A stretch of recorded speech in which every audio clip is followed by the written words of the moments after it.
one of the deepest mines in the world, deepest base metal mine. The conditions here are definitely a lot more challenging and unforgiving compared to some other operations.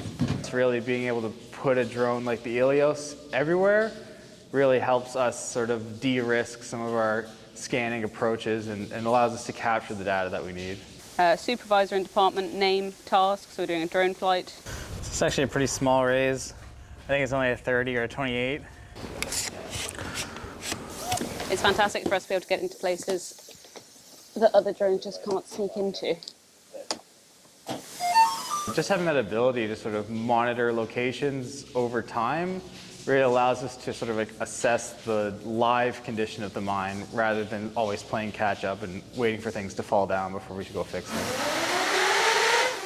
Yeah, just versatile, you know. Rarely do we go a place with this thing and say, the drone's not gonna fit, or something's in the way.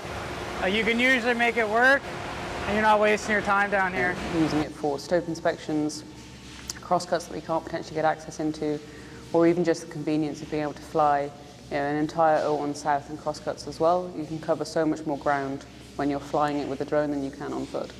Really great coverage on the walls. I see it being a true replacement for human eyes underground.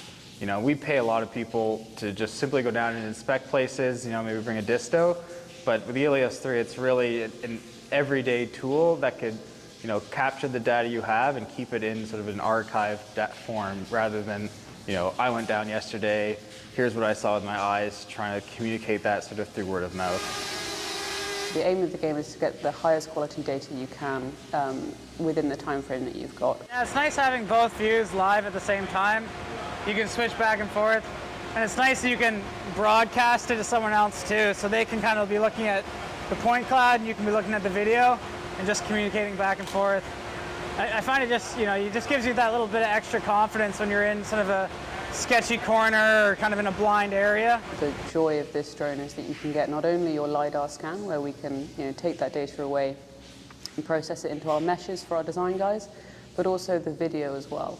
You know, the ability for us to have both of those two pieces of data collected in the same flight time is invaluable. The next step is taking that data and getting as much use and sort of richness out of it as we can. Once you've collected your data and you're happy that, you know, you've got all the flights that you intended to on a day, we head up to surface and then take all of that data onto our PCs, and that's when the kind of, for me, the fun part of the processing starts.